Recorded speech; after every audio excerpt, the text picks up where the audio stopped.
안녕하세요. 오늘은 일본 기자가 찾은 대마도, 일본인도 다시 오지 않는다는 대마도란 기사를 소개하도록 하겠습니다. 서울에 사는 언론인 후지와라 슈웨이 씨가 대마도를 방문했습니다. 부산에서 고속선으로 1시간 거리에 있는 아주 가까운 섬입니다.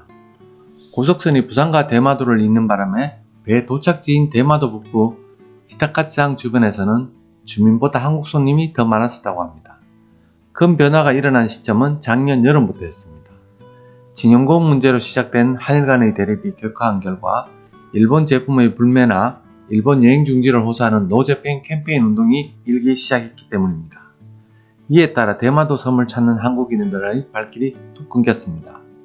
이번 여행에서 부산에서 탄 고속선 승객은 100명 정도로 승선율은 25% 정도였습니다. 이 배를 운항하는 것은 한국의 미래 고속사이며 인터넷 예매 사이트에서 왕복 티켓이 2~3만원 정도라는 파격적인 가격으로 팔리고 있었습니다. 참고로 일본의 JR 규슈가 운항하는 고속선의 경우는 왕복 5만원 선입니다.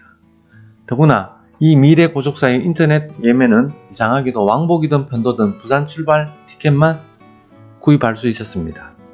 출발지를 일본 쪽으로 설정할 수 없게 되어 있었던 것입니다. 홈페이지에도 한국어밖에 없다는 걸 보며 오로지 한국인만 고객으로 생각하고 있는 것 같았습니다. 실제로 승객 대부분은 한국으로 입국 시 일본인의 부스에서 심사를 받는 것은 저를 포함한 3명 정도였습니다. 국제터미널을 나와 숙소까지 걸어가니 바로 새로운 면세점 건물이 눈에 들어왔습니다. 문 안을 들여다보니 텅 빈 가게 안에는 일하는 점원의 모습만이 눈에 띄었습니다. 인터넷으로 조사해보니 섬 안에는 전부 8곳의 면세점이 있었습니다. 제가 발견한 곳은 5곳 정도이지만 모두 국제터미널 옆 점포와 같은 상황으로 한산했었습니다. 터미널에서 차로 10분 거리에 있는 온천시설이 있다고 해서 가보았습니다. 이 온천시설 옆에는 지난해 9월에 개업하자마자 일본의 대형 비즈니스 호텔 체인이 운영하는 숙박시설이 함께 들어섰다고 합니다. 목욕을 마치고 현지인에게 물어보니 한국인 관광객의 이용을 예상하고 만들어졌다고 합니다. 하지만 돌아오는 길에 호텔 라운지에서 커피 한 잔을 하려고 보니 직원 외에 사람의 모습이 전혀 없었습니다. 프론트 옆 넓은 공간에는 자동 판매기와 간이 테이블만이 놓여 있었습니다. 그렇다 치더라도 대마도에 있는 면세점과 숙박시설의 캐퍼시티를 감안한다면 그동안 얼마나 많은 한국인이 이 섬을 찾았을까 놀라울 따름이었습니다. 주변에서 들은 이야기지만 일본은 싫지만 대마도는 좋다는 한국인이 많았다고 합니다. 그렇다면 한국인은 대마도에 무엇을 찾아오는 걸까요?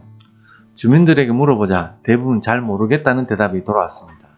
단지 여러가지 물어보면 아무래도 섬에 남겨진 손대지 않은 자연과 생선에 매료된 것 같다라고 합니다.